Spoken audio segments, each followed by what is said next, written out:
자, 2024년 2월 14일 수요일 녹음되고 있는 만화클래식 리뷰 코너입니다. 오늘도 정다빈님과 함께 이야기 나눠보도록 하겠습니다. 안녕하세요. 안녕하세요. 반갑습니다. 오늘도 오전에 시간이 없어서 빠르게 진행하도록 하겠습니다. 지난 신년회 방송 후에 댓글이 참 많이 달렸는데 혹시 보셨나요?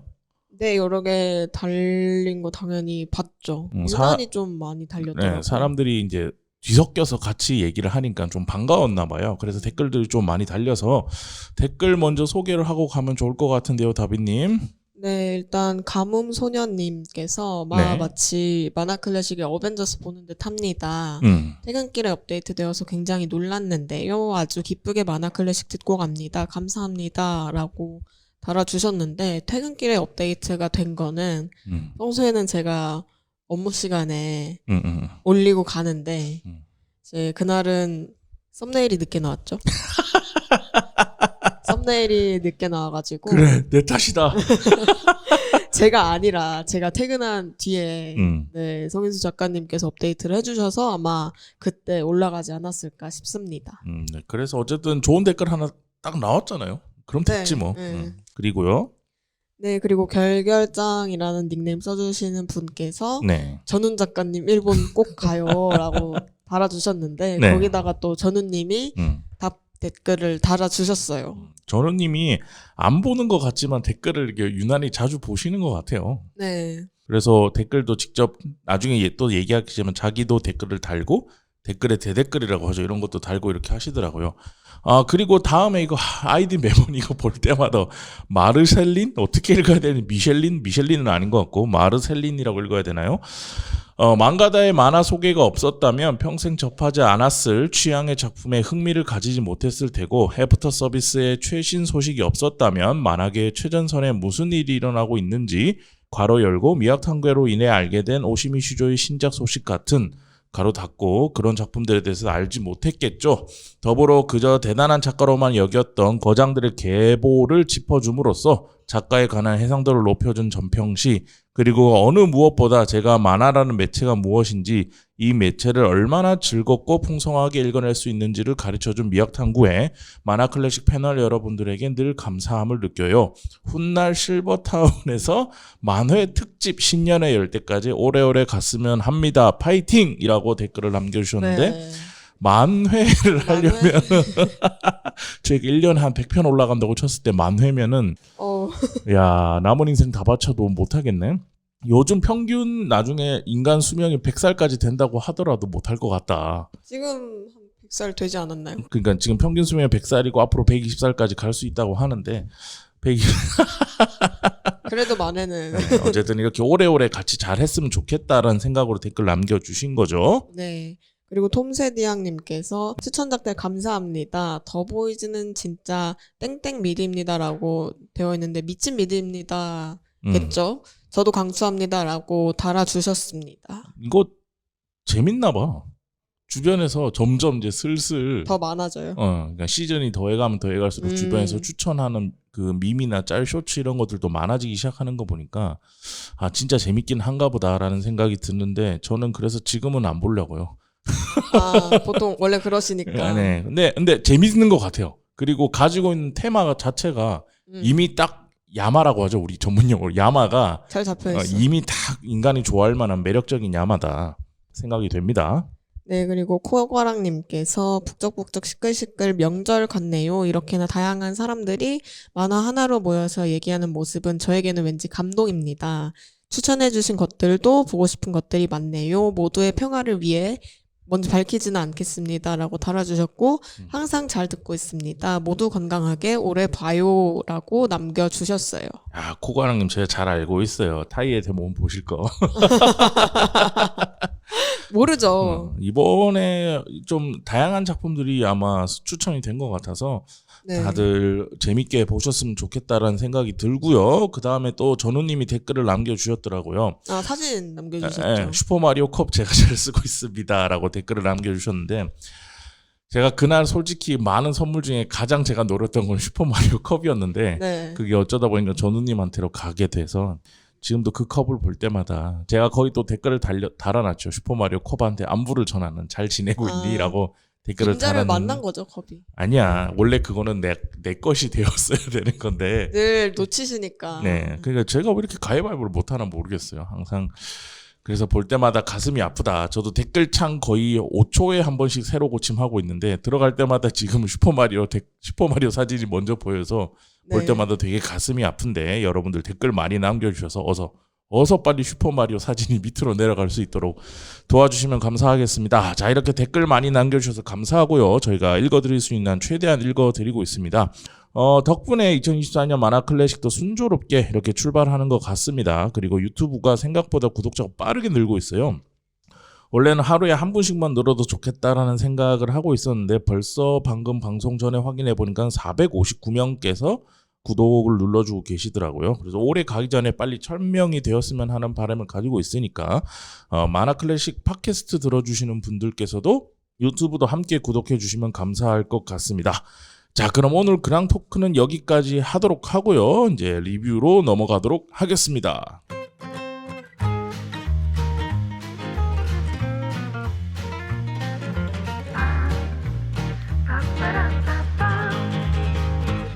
자, 오늘은 한 달에 한 번씩 찾아오는 이달의 출판 만화 리뷰 시간입니다.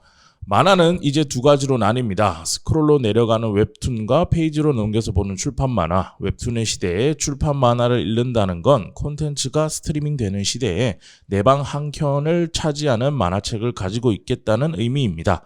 이달의 출판 만화는 흘러가는 콘텐츠의 범람 속에서 오래 두고 볼 만화를 소개하고 여러 독자분들과 읽는 즐거움을 나누고자 시작했습니다. 라고 적혀 있고요. 출판만이 줄 수 있는 재미를 나누고 싶은 새로운 만화를 찾고 싶은 독자님들에게 즐거움의 단서가 될 수 있기를 바랍니다. 라고 이달의 출판 만화 저희가 매번 말씀드렸죠. 그거에 대한 선정 관련해서 소개글을 누가 봐도 이재민 평론가, 이재민 만화문화연구소장님의 문체로 소개 문구가 써 있네요.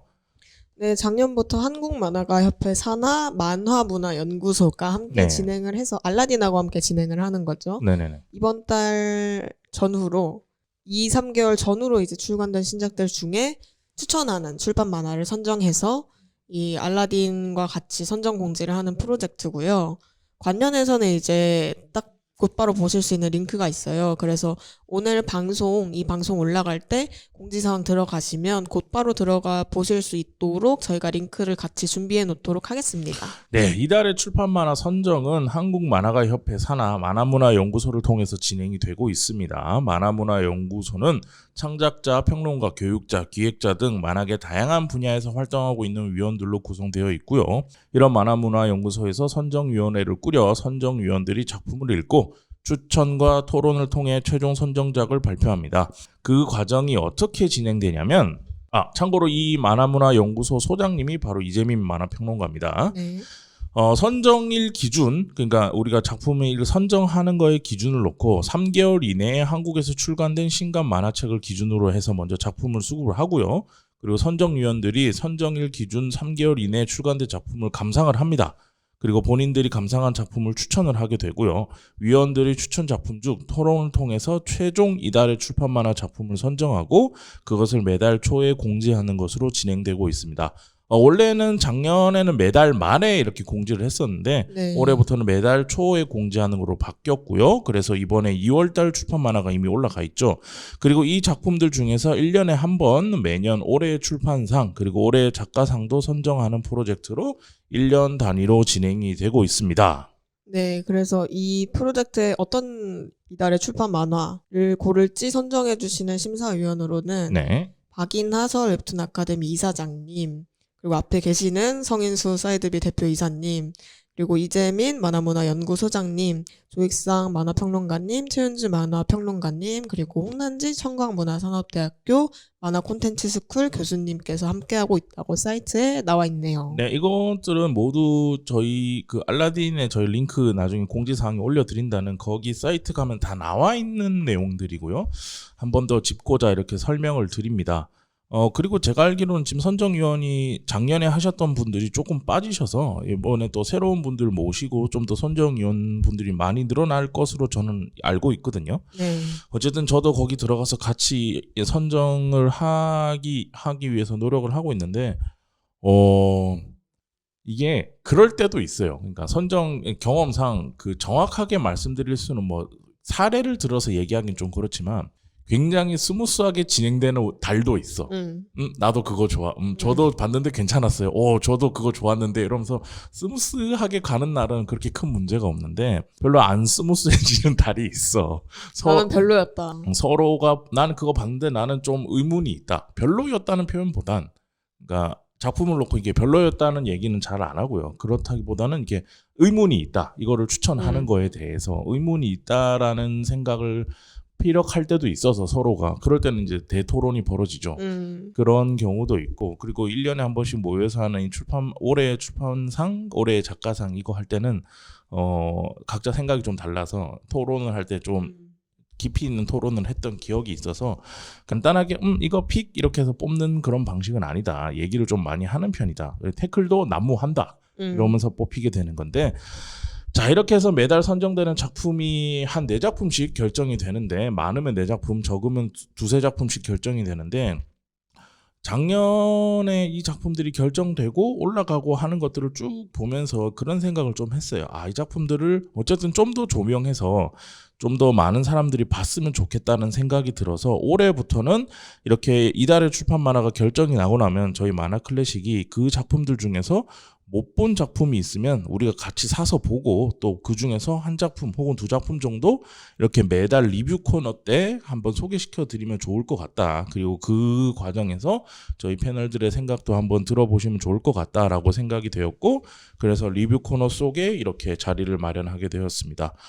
따로 코너명은 안 만들었어요. 뭐 이달의 출판 만화, 뭐 이달추 뭐 이런 것들은 생각은 해봤었는데 지금 올해 같은 경우에는 새로 생겨난 코너들이 좀 있잖아요. 그리고 런칭한 코너들도 있고 그래서 그것들이 좀 자리 잡을 때까지는 계속 코너를 남발하면 안 될 것 같아서 일단 리뷰 코너 안에서 이걸 작품을 다루는 걸로 하고 진행을 한번 해보려고 합니다. 자, 그래서 이달의 출판 만화 한국만화가협회에서 진행한 이달의 출판 만화 2024년 2월의 추천 작품들은 어떤 작품들이 있었나요, 다비님? 네, 이번 2월에는 백영욱 작가님의 적색 목록, 정원 작가님의 똑똑한데 가끔 뭘 몰라, 그리고 저희가 한번 다뤘었던 지드루와 메르베유의 아모레 있고요. 네. 그리고 마지막으로 몰리 네일러와 리지 스튜어트의 빛 행성 사람들이라는 작품이 이번 2월에 출판 만화로 선정이 되었습니다. 네, 그래서 오늘 뭐 한 작품에 대해서 저희가 픽을 해서 그 작품에 대해서 좀 얘기를 하겠지만 그래도 이렇게 선정된 4작품에 대해서 간단하게 좀 소개는 시켜드리면 좋을 것 같아서 뭐 알라딘이나 예스24 이런 데 책 소개 있잖아요. 본인들 출판사에서 적어놓은 책 소개들을 좀 들고 왔어요. 그걸 읽어드리고 작품 소개에 들어가려고 하는데 먼저 백여홍 작가님의 적색목록의 경우에는 멸종 위기로 내몰리고 있는 동물과 인간의 이야기를 담은 그래픽 노블이라고 합니다. 동물 문제에 관심이 많은 작가는 멸종 동물을 주제로 인간과 동물이 그간 어떤 관계를 맺어왔는지 앞으로 어떤 미래를 맞을지 좋은 그림과 반전 있는 스토리를 풀어놓습니다.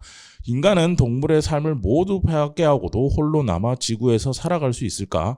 작가는 자세한 설명 없이 우직하게 인간의 과거와 현재, 다가올 미래를 그려낸다고 합니다. 어떻게 받아들일지는 독자의 몫이고 낙관과 희망, 파멸과 절망, 그중 무엇을 선택할까? 라고 출판사의 책 소개가 나와 있네요. 네, 그 다음으로 정원 작가님의 똑똑한데 가끔 뭘 몰라는 지역의 사생활 프로젝트로 2021년 오늘의 우리 만화를 수상하면서 독자님들의 사랑과 지지를 받은 정원 만화가가 인생 처음으로 맞닥뜨리는 낯선 감정과 갈등을 자신만의 방식으로 기세 좋게 풀어나가는 11살 정훈이와 친구들을 그린 불꽃 감성 공감 만화입니다. 네. 이 똑똑한데 가끔 뭘 몰라 속에 있는 아이들은 가게 주인한테 원하는 바를 정확히 요청을 한다거나 도움이 필요한 동물에게 당연히 손을 내민다거나 점심시간 급식실에서 김치를 맛있게 먹는 베트남계 한국인 친구를 향해서 한국 사람 다 됐네라는 이상한 말을 서슴지 않는 어른에게 속 시원하게 한 방을 날리는 등 주먹을 불끈 쥐고 주체적인 목소리를 냅니다. 어른들이 차별과 불평등을 답습하는 동안 주인공 정훈, 석진, 준서, 하리가 학교 안팎의 불편함과 부당함을 해결하기 위해 정면 돌파해 나가는 모습은 이전에는 없었던 다양성을 존중할 줄 아는 새로운 어린이의 탄생을 알린다라고 합니다. 네, 그리고 세 번째 작품입니다. 저희가 한번 소개시켜 드렸죠. 지두르와 메르베유 작가의 아모레라는 작품. 유혹, 열정, 이별, 사랑의 여러 모습이 유난히 태양에 관한 이야기가 많은 곳, 뜨거운 이탈리아를 배경으로 총 9악장으로 구성된 최고의 사랑 교향곡을 선사한다. 사랑에는 그저 행복의 얼굴만 있는 것이 아니어서 사랑하기에 저절로 미소가 지어지기도 하지만 때로는 사랑하기에 헤어지고 사랑하기에 울고 사랑하기에 질투하고 사랑하기에 끔찍한 복수를 저지르기도 한다. 간결하고 함축된 서사와 그림이 돋보이는 짧은 단편의 사랑 모음집인 이 책은 읽으면 읽을수록 사고의 확장을 불러일으켜 독자는 그 속에 담긴 의미를 다시 생각하게 될 것이다 라고 소개가 되어 있습니다. 네, 그리고 마지막으로 몰리 네일러와 리지 스튜어트 작가의 빛 행성 사람들은 천문학자인 매기의 강의를 통해 만나는 우주와 새로운 행성을 찾는 인류의 과제, 광활한 우주 속 인간이라는 불완전한 존재에 대한 이야기가 감동적으로 펼쳐집니다. 또한 인물들이 소통하고 공감하고 연대하는 방식이 이 시대를 살아가는 우리 자신의 모습을 돌아보게 하고 저마다 다른 사람들이 친구가 되고 그들이 모여 우리가 사는 행성을 가득 채우고 그 행성들은 광활한 우주 속에 반짝이는 빛으로 존재한다는 깨달음과 감동을 주는 이야기라고 되어 있네요. 네, 그렇습니다. 이렇게 해서 배경 작가님의 적색 목록, 정원 작가님의 똑똑한데 가끔 뭘 몰라, 지두르 메르베유 작가의 아모레, 그리고 마지막으로 몰리 레일러, 리지 스튜어트 작가의 빛 행성 사람들, 이렇게 네 작품이 이달의 출판 만화로 선정되었으니까요. 관심 있으신 분들은 한번 보시면 좋을 것 같고요. 아모레 같은 경우에는 저희가 지난 237편이죠. 거기서 한번 소개를 시켜드렸던 작품이고 네. 오늘 남은 작품들 중에서 저희가 오늘 소개하고자 하는 작품은 바로 정원 작가님의 똑똑한데 가끔 뭘 잘 몰라라는 작품입니다. 똑똑한데 가끔 뭘 몰라. 매번 그렇게 읽어. 똑똑한데 가끔 뭘 잘 몰라. 이렇게 읽더라고요. 똑똑한데 가끔 뭘 몰라라는 작품 이야기를 한번 해보면 좋을 것 같은데, 우선, 정원 작가님과 만화 클래식은 좀 깊은 인연이 있어요. 이건 아마 아무도 모를 거야. 뭔가요? 여기 나오시는 패널들도 모르고, 네, 저도 몰라요. 아무도 모를 거고, 지금 만화 클래식을 꾸준히 들어주시는 분들 중에서 대다수 모를 건데, 이게 좀 거슬러 올라갑니다. 때는 바야흐로. 2019년 5월. 2019년 5월에 생존에 계셨어요? 당연하죠. 열심히 학교를 다니면서. 다비님 되게 신기해서 갑자기 뿅 하고 나타나신 분 같아서. 근데 제가 만화 클래식 이 방송을 2016년부터 시작했거든요. 네. 근데 2018년 9월까지 방송을 좀 하고 쉰 적이 있어요.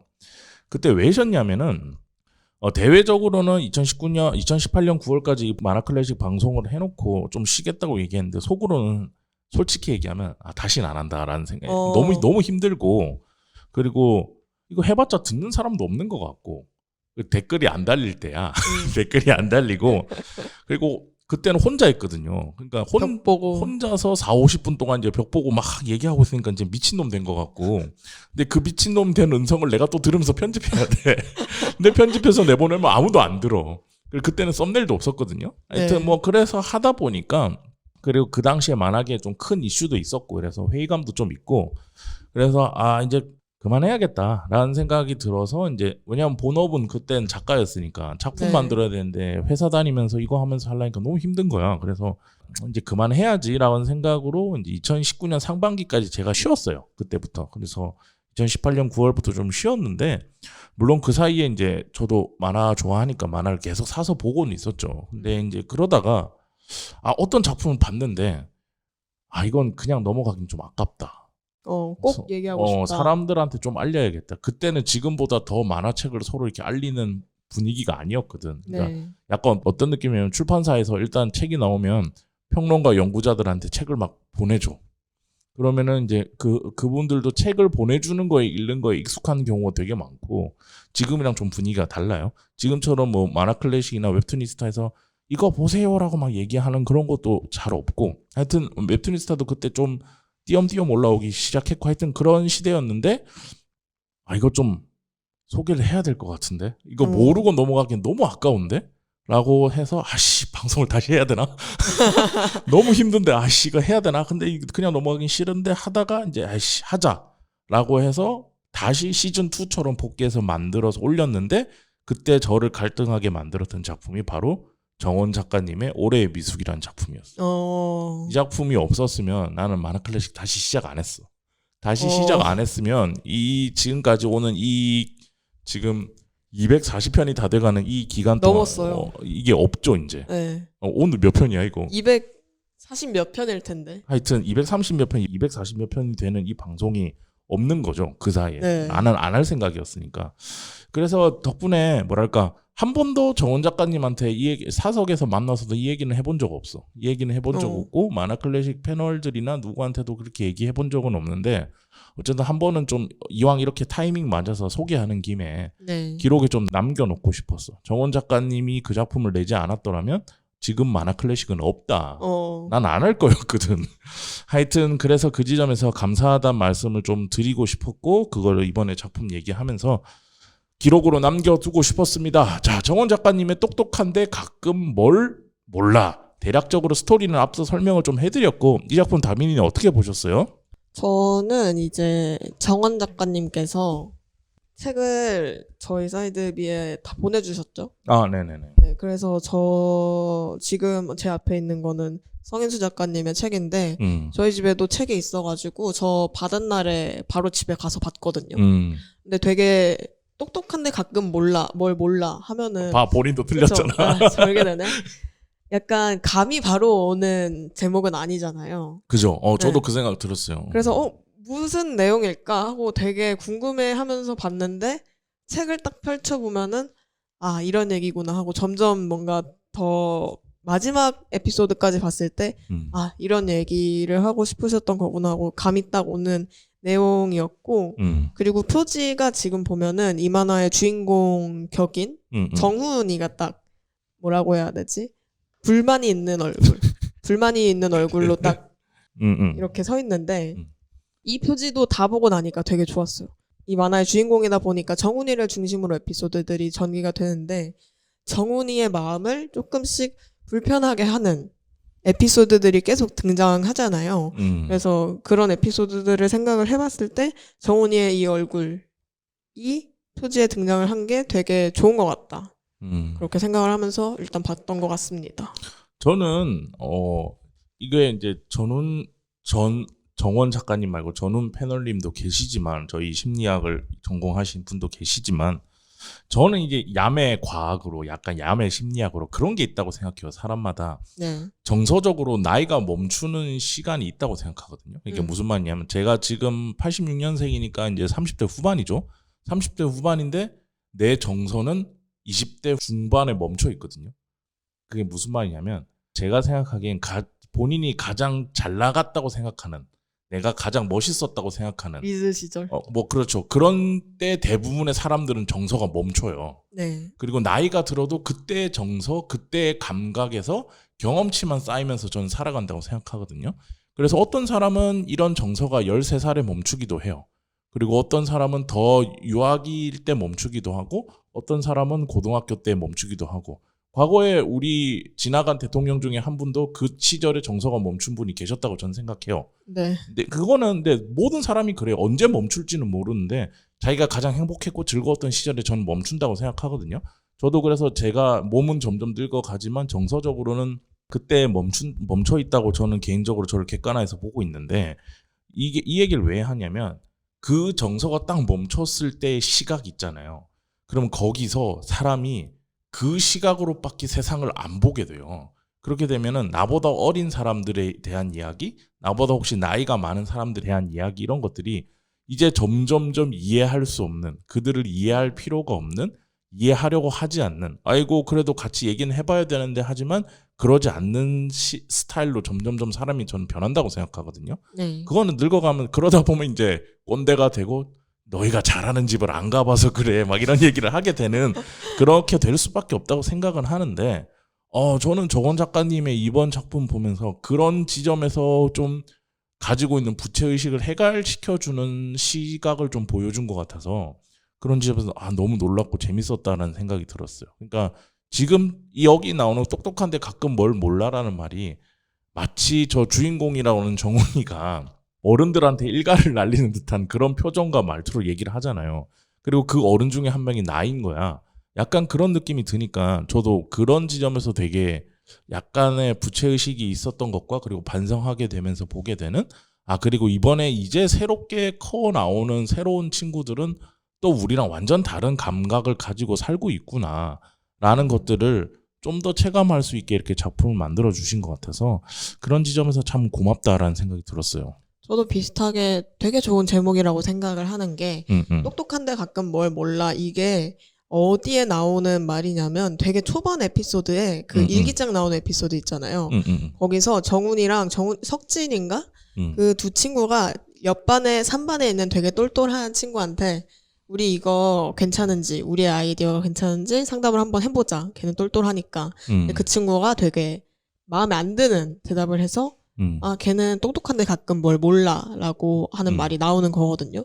그래서 저는 똑똑한데 가끔 뭘 몰라 이 만화에서는 주로 어른들한테 사용 가능한 말이지만 누구한테나 적용될 수 있는 말이 아닌가 하고 이 만화를 보면서 생각을 하게 되었던 지점이 있고 그래서 이 사실을 이제 더 많은 사람들이 인식을 하고 자기가 모르는 부분 생각하지 못하고 있는 부분이 있다고 깨닫고 그거를 조금 더 넓게 받아들여 보면 어떨까 하는 이야기를 이 만화가 하고 있지 않나 싶어서 되게 좋은 제목이다. 다 보고 나서 그런 생각을 했습니다. 근데 저는 이제 아무래도 제 위주로 생각을 하게 되다 보니까 이 작품이 아이들끼리 서로 놀면서 아까 일기장 얘기를 하셨지만 거기서 뭐 이렇게 서로 쟤는 똑똑한데 뭘 잘 몰라가 아니지. 똑똑한데 가끔 뭘 몰라. 그러니까 아까 얘기를 한번 짚어주셔가지고 계속 이렇게 잡게 되네. 어쨌든 그런 식으로 얘기하는 지점으로도 읽힐 수 있지만 전 뒤에 가면서 등장하는 지점들, 그러니까 아이들이 본인들의 감각으로 보면 되게 신나게 뛰어놀잖아요. 자기들의 감각으로 그리고 우리가 그랬던 것처럼 본인들 감각으로 재밌게 뛰어놀고 뭘 하고 있는데 본인들이 뛰어놀고 본인들이 재밌게 놀고 플레이하는 그런 것들이 점점점 뒤에 갈수록 본인들의 의도와는 다르게 타인의 의도에 의해서 그런 것들을 할 수 없게 된다든지 그러니까 어느 날 그 놀이터가 바뀐다든지 장소가 바뀐다든지 이런 것 때문에 본인들이 하던 것들을 못하게 되는 그런 지점들이 많이 등장하게 되는데 뒤에 가면은 그거를 다 바꿔내는 사람들이 다 그런 식으로 이 아이들이 마음대로 뛰어놀지 못하게 상황을 만들어내는 사람들이 다 어른들이란 말이에요. 뒤에 가면은.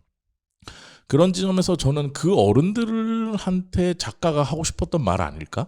그런 지점에 좀 더 무게 중심을 두면서 볼 수밖에 없게 되더라고요. 아무래도.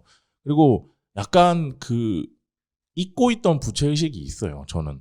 그러니까 저는 사람이 뛰어놀아야 된다고 생각하거든요. 네. 집에서 노는 것도 중요한데 집에서 물론 저도 밤새면서 매일같이 게임을 하고 이러면서 살았지만 그것도 중요한데 그것과 못지않게 밖에서도 사람이 결국 우리는 우리 몸을 통해서 사는 거니까 신나게 뛰어놀면서 자기 뭐 막 호흡이 가빠오고 땀이 흘리고 막 이러는 자기 자신의 몸과 일체화되는 그런 느낌을 감각을 가지고 있어야 된다고 생각하는데 요즘 아이들한테 그런 공간이나 그런 것들이 과연 많이 제공되는가 라고 생각해 봤을 때 저는 그게 와일드하게 제공되고 있다라는 생각은 안 들거든요. 그런 지점에서 부채의식이 분명 내가 언젠가는 한 번은 생각한 적이 있었던 것 같은데 솔직히 얘기하면 이 나이 될 때까지 잊어먹고 있었어. 까먹고 내 인생 살기 바쁘니까. 그런데 그런 거에 대해서 한번 브레이크를 걸어주는 그런 지점이 있어서 저는 보면서 뭐랄까 반성까지는 좀 그런데 어쨌든 나한테 잊고 있었던 내 부채의식, 내가 잊고 있었던 생각 이런 것들을 좀 더 다시 찾아주게 되는 그런 작품이었던 것 같아요. 그러니까 약간 지금 말씀해주신 거를 듣고 생각을 한 건데 지금 약간 여기에 나오는 11살 친구들을 한테 약간 부채의식을 느끼면서 보셨다고 했잖아요. 저는 약간 오히려 애들한테 이입해서 볼 수 있었던 것 같고 그 애한테 이입하는 게 더 나이 차이가 안 나잖아요. 얘들이 한 10살, 12살 된다고 쳐보자고. 그러면은 이제 다빈님은 그쪽으로 가야 더 가까운 거고 나는 2배를 더 가도 안 되니까 아무래도 이제 더 나이 든 사람 입장으로 보게 되는 거죠. 네, 그래서 저는 어른들이 이 아이들을 좀 불편하게 만들고 이 아이들의 어딘가에 들어오지 못하게 하고 장소를 빼앗는 그런 모습도 많이 보이고 그런 부분이 분명히 있다고 생각을 하는데 그거랑 같이 또 이 시기의 애들 그리고 청소년기까지 되게 많이 겪는 것이 어떤 이별과 분리라고 생각하거든요. 애들은. 여기서 중간에 바닷가에 놀러 가가지고 친구를 사귀었는데 마지막에 그 친구랑 못 놀고 다시 차 타고 돌아오는 장면이 있어요. 그 맞아요. 에피소드가 있어요. 서로 좀 네. 엇갈리죠. 네, 그런 이별이나 자리 바꾸기도 당장 생각해보면 그럴 수 있고, 뭐, 당장 학년이 바뀌면 이 친구들이 흩어질 수 있는 것이고, 그래서 이 시기에 되게 많이, 그리고 흔하게, 거의 학교에 다니는 친구들이라면 필연적으로 겪게 될 과정이 어떤 이별과 분리인데, 그거를 되게 담백하면서도 되게 솔직하게 드러낸 장면들이 많아서, 저는 그런 장면들에도 되게 이런 거 잘 짚은 것 같다. 그치, 이 시기의 애들이라면 이런 거를 분명히 겪을 것 같고 마음이 되게 섬세하게 묘사된 것 같다라는 생각을 많이 했던 것 같아요. 생각해보면 그래, 내가 너무 오래돼서 잊고 있던 감각인데 맞아. 그런 식으로 헤어지게 되는 하루짜리 친구랄까? 네, 있죠. 놀러- 놀이터에 가서 놀았는데 다음 날부터 안 나오면 안 나와. 그리고 걔는 뭐 할까 도대체. 지금 생각해봐도. 그런 애들 말씀하신 것처럼 어디 놀러 가서 만난 세상 그렇게 친한 애가 없는 것처럼 뛰어놀았는데 그리고 걔는 뭐 서울 산다 그러고 나는 부산으로 내려가야 된다 그러고 그랬던 기억들이 있는데 역시 나이가 들긴 했나 봐. 그런 생각보다는 이제 아이고 미안해라 약간 이런 감각으로 보게 되는 지점이 있었던 것 같네요. 그리고 이 만화에 있는 어린이들이 되게 자기가 그 설명에도 써있듯이 되게 자기가 하고 싶은 말, 할 말을 엄청 잘 하고 또박또박하지. 네, 거기서 이제 어른들이 그 말을 잘 들어주는 되게 희망적인 세계라고 생각을 해서 여기 뒷표지에도 적혀 있었던 것 같은데 어린이들이 많이 보면 좋을 것 같다라고 써주셨는데 저도 진짜 동의하고 많은 어린이들이 이 만화를 보고 조금 희망을 가질 수 있으면 좋겠다라는 생각을 많이 했던 것 같아요. 희망이라. 근데 우리 때랑 좀 다르긴 한 것 같아요. 그러니까 어릴 때 약간 그런 거 있잖아. 그러니까 생각 없이 말하는 것과 네. 생각이 있는데 말하지 못하는 것과 자신의 생각을 또박또박 얘기하는 건 좀 다르다고 생각하거든요.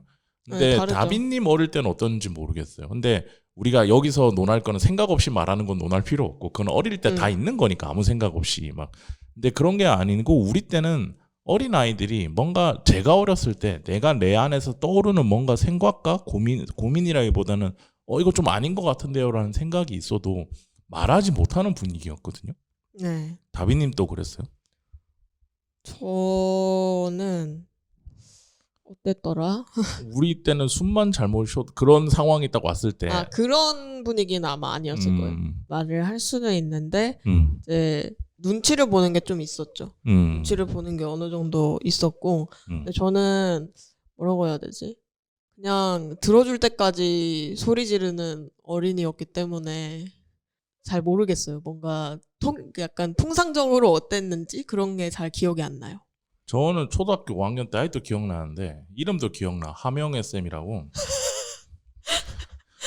남자애들이 이제 그 당시에는 대부분의 운동을 남자들이 하니까 네. 남자애들이 축구를 막 하고 점심시간에 축구 막 뛰고 들어오면 땀이 뻘뻘 나잖아요. 그 나이 때 얼마나 혈기왕성해. 지금 하루 종일 운동을 한단 말이에요. 운동하고 오면은 옷을 한 벌 입고 오니까 중간에 이게 점심시간 끝나고 5교시 딱 시작될 때 좀 그 교실이 후끈후끈해요. 그러니까 네. 냄새가 나는 거를 뭐라고 하는 거는 이해할 수 있어. 그러면 이제 원래 근데 안 그러기 위한 뭔가를 좀 땀을 식히고 오거나 그럴 수 있는데 막 축구 하다가 들어왔는데 애들이 이제 땀을 닦고 이렇게 앉아 있으면은 그 여선생님이 너무 뭐라고 하는 거야.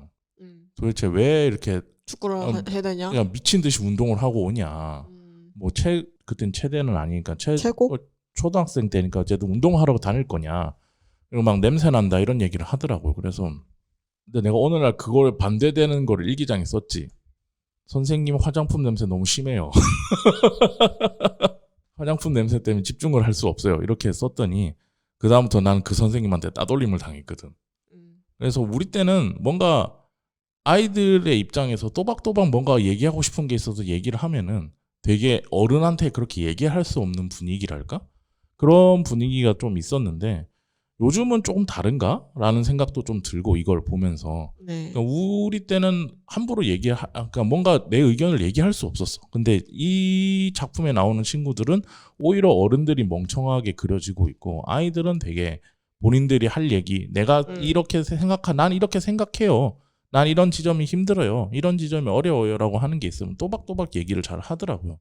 그래서 그런 거 보면서 부럽다라는 생각도 좀 들고 이 아이들은 우리랑 전혀 다른 감각으로 크겠구나라는 생각도 좀 들고 하여튼 뭐 그런 지점에서 아까 처음에 얘기했던 부채의식과 제 어렸을 때 생각과 나는 내가 하고 싶은 말을 했더니 막 뭐라고 하는 그런 분위기에서 컸는데 지금 친구들도 그럴까라는 것들을 좀 한 번쯤은 고민해보게 만드는 그런 지점이 있는.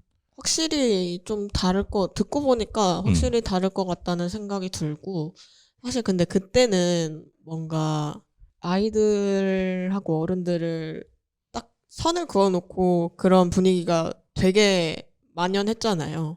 체벌도 당연하게 하고, 나는 어른이고, 이제 어린이는 어른들 말을 들어야 되니까, 너네가 말을 안 들으면 우리는 너네를 팰 수 있고, 어떻게 체벌을 할 수 있고, 그런 느낌이 그런 좀 당연한 분위기로서 작용을 했다면, 지금은 여기 나오는 노키즈존 같은 것으로 되게 눈에 보이기 쉽게 말씀해주신 놀이터가 줄어든 것이라거나 되게 눈에 보이는 형식으로 어린이들이 설 자리가 조금씩 줄어드는 시대라고 생각을 하거든요. 그래서 그런 것이 좀 다르지 않나 싶고, 정원 작가님도 이 되게 가시적으로 포착되는 그런 징후들을 이 만화 속에 담아내면서 지금 시대의 어린이들은 이런 일들을 겪고 있습니다 하고 말하려고 하신 것이 아닌가 싶어요. 근데 이 지점에서 또 하나 얘기해봐야 될 게 뭐냐면 정원 작가님이 작품 만드실 때 그러니까 타자화를 되게 잘해서 작품을 만들어요. 그러니까 이게 되게 놀라운 지점인데 그러니까 어떤 작품이든 작가가 작품을 만들게 되면 그 작품 안에서 작가가 느껴지거든요. 작가의 나레이션 같은 느낌이나 작가가 감정이입이 되어 있을 만한 어떤 주인공이 느껴진다거나 그런데 이 똑똑한데 가끔 뭘 몰라 같은 작품 같은 경우에는 작가님이 안 느껴져. 그냥 마치 진짜 초등학생 아이가 그 주인공으로 작가의 그 어떤 느낌과 나레이션이 안 느껴지는 완전히 타자화되어서 얘기를 하는 듯한 그런 느낌을 저는 인상을 되게 많이 받거든요. 근데 이게 정원 작가님이 신기한 지점이 뭐냐면 정원 작가님 단편들 같은 경우에는 본인이 좀 나오는 경우가 많아요. 본인 작가가 느껴지는 보리의 가운데 같은 작품이라든지 이런 거 볼 때는 본인이 딱 느껴지게 아까 지역의 사생활 알프스 이야기 고성 같은 얘기도 본인이 좀 느껴지는 그건 이제 본인의 고향을 얘기를 하니까 그럴 수밖에 없는데 그러니까 이 작가가 그거를 노리고 쓴다는 거지. 어쩔 때는 스위치를 하시는. 근데 이게 어렵고 잘 안 돼요. 대부분은 작품에서 작가가 느껴지게 돼 마련이거든요. 근데 이런 지점에서 작가님이 이거를 굉장히 잘 온오프를 하면서 작품을 만드는 것 같은데 이번에 나온 똑똑한데 가끔 뭘 몰라 이 작품 같은 경우에는 작가가 안 느껴지는 좀 신선함 이런 것들이 있었고 올해의 미숙도 약간 그런 작품이었거든요. 그래서 저는 올해의 미숙 만들 때 되게 신기했어요. 그 작품에서 왜 작가가 안 느껴지지? 라는 지점이 있어서 그래서 그런 지점에서도 분명한 매력이 있는 그런 작품인 것 같다. 똑똑한데 가끔 뭘 몰라라는 작품이 라는 얘기를 좀 하고 싶네요. 자, 그래서 오늘은 정원 작가님의 똑똑한데 가끔 뭘 몰라라는 작품을 좀 소개해 드렸는데 이 작가님을 원래 1월에 저희가 한번 모시려고 했었어요. 지난 방송에 한번 말씀드렸는데 눈이 진짜 허벌나게 와가지고 그날은 좀 심했죠. 네, 그래가지고 못 모시게 되었는데 다음에 기회 되면은 다시 한번 모시고 얘기를 나눠보면 좋을 것 같고 정원 작가님이 저희한테 이제 책을 보내주셨어요. 물론 책을 보내주셨기 때문에 저희가 추천으로 다 얘기하는 건 아니지만 저랑 이재민 평론가랑 그리고 정다빈 프로듀서님 것까지 3권을 이렇게 챙겨주셨는데 정다빈 프로듀서님한테도 앞에 질문이 이거였나요? 네, 이거 써주셨던 것 같아요. 이 책을 주시면서 똑똑한데 가끔 뭘 몰라라는 책을 주시면서 앞에 사인해 주시면서 성인수 작가님 11살의 성인수는 어떤 아이였나요? 라고 이렇게 남겨주셨거든요. 다비님은 11살 때 어떤 아이였어요? 11살 때? 진짜 말을 안 들었던 것 같은데 11살 때. 말 안 듣는? 네. 그리고 11살 때는 공부를 열심히 했던 것 같아요. 하여튼 이해할 수 없어. 저는 11살 때 그 선생님 화장품 냄새 너무 심해요. 그게 11살이에요? 그때가 11살이네 생각해보니까. 근데 그거보다 나 이거 딱 오자마자 그 인스타 스토리에 올리면서 정원 작가님 태그해서 내가 뭐라고 달았냐면 11살 때 잔혹한 천사의 태제 외우고 있었던 것 같은데. 라고 정원 작가님 하트 누르고 가시고. 그때 11살 되셨군요. 그래서 반에서 왕따 당했어요. 일본어. 이상한 일본어도 이렇게 부르고 있으니까. 그리고 막 이카리 신지가 어떻고 막 이런 그때 한국에 들어오지도 않았을 때야. 그러면 반 애들이 근데 쟤는 뭐야? 그때 97년인가 이래서 가장 문제적일 때 그 에반게리온이 그래서 막 얘기하는데 애들은 계속 제 이상한 일본어 얘기해 이러면서 그때 일본 문화도 개방 안 됐을 때니까. 이거는 좀 다른 것 같아요. 저도 부르고 다녔거든요. 왜냐면 저도 어렸을 때부터 봤으니까. 근데 그때는 딱 그 시기가 지났을 때예요. 막 일본 만화 보고 일본어 노래 부르면 오타쿠니까 쟤랑 놀지 말자. 시기가 딱 끝났을 때쯤인가? 제가 그때쯤에 막 부르고 다니기 시작했던 것 같아요.